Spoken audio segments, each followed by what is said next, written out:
Hello friends, কেমন আছো সবাই? আশা করছি সবাই ভালো আছো। আমি রাত্রি আর পি অনুষা লাইফস্টাইলে সবাইকে স্বাগত জানিয়ে নতুন একটি টিপসের ভিডিও আবার নিয়ে চলে এসেছি।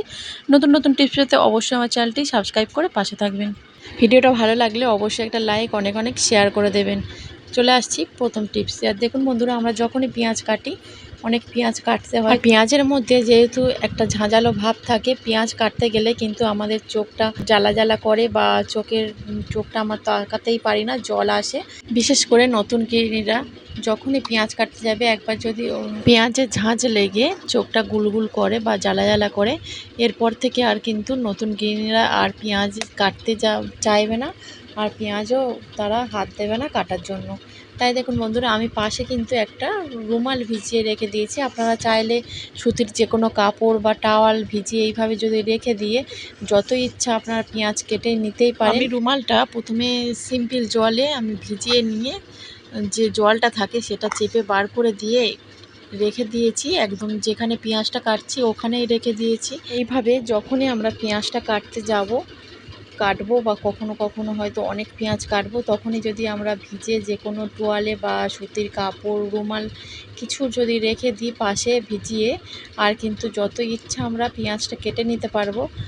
কোনো রকম কিন্তু চোখে আমাদের পেঁয়াজের ঝাঁঝটা লাগবে না, চোখ জ্বালা জ্বালা করবে না, আর চোখ থেকে জলও কাটবে না। এইভাবে আপনারা বাড়িতে অবশ্যই টিপসটা অ্যাপ্লাই করবেন। ভালো লাগলে একটা লাইক দিয়ে দেবেন। চলে আসছি পরবর্তী টিপসে। আর দেখুন বন্ধুরা, আমি একটা ব্লাউজ নিয়েছি। আর যখনই আমরা কোথাও পার্টিতে বা কোনো অনুষ্ঠানে, বিয়ে বাড়িতে যাই, আমরা কিন্তু শাড়ি পরেই যাই। আর শাড়িটা যখন পরি তখন আমরা পিন করি, আর পিনটা কিন্তু করতেই হয়। আর পিনটা আমরা কি করি, সেফটি পিন দিয়েই করি। আর যখন আমরা দেখা যায় সেফটি পিন দিয়ে পিনটা করছি, শাড়ি বা ব্লাউজের যে সুতোগুলো থাকে তার এই যে পিছনটা, সেফটি পিনের পিছনে ভিতরে ঢুকে গিয়ে আমাদের যখন হয়তো টানাটানি করি, তখনই শাড়ি বা ব্লাউজটা কিন্তু আমাদের ছিঁড়ে যায়।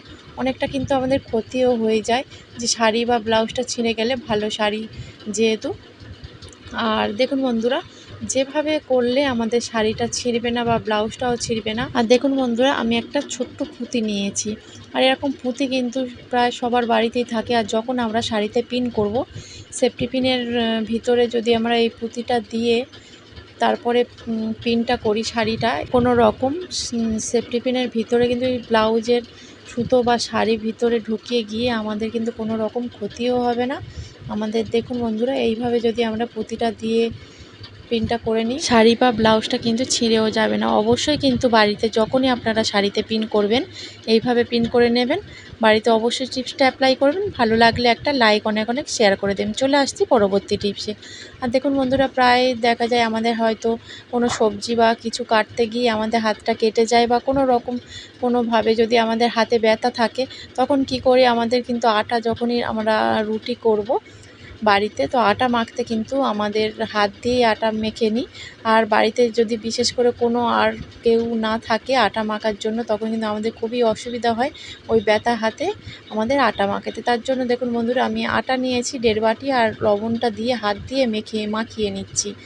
হাত দিয়ে আমি মাখিয়ে নিলাম, কিন্তু আমাদের কোনো রকম দলাদলি ছাড়াই আমি কিভাবে আটাটা মেখে নেব, আমাদের কোনো রকম কিন্তু হাতে ব্যথাও লাগবে না, আর হাতও আমাদের কিন্তু লাগাতেও হবে না। দেখুন বন্ধুরা, যে লবণটা মাখিয়ে নিয়েছিলাম, আটাটা আমি একটা মিক্সচার জার নিয়েছি 1 গ্লাস জল। সব কিন্তু আমি দেব না, দুবার ধরে আমি এই আটাটা মাখিয়ে নেব। দেখুন বন্ধুরা, এইভাবে কিন্তু আমি একবার জল দিয়ে অল্প করে মাখিয়ে নেওয়ার পরে আরেকবার জল দিয়েছি, দেওয়ার পরে ভালো করে কিন্তু মাখিয়ে নিয়েছি। আর দেখুন বন্ধুরা, জলটা কতটা আছে, অল্প জল পড়ে আছে, ওই জলটা আমার লাগেনি। আর কতটা সুন্দরভাবে আমি কিন্তু হাত ছাড়া আটাটা রুটি করার জন্য আটাটা আমি মাখিয়ে নিয়েছি।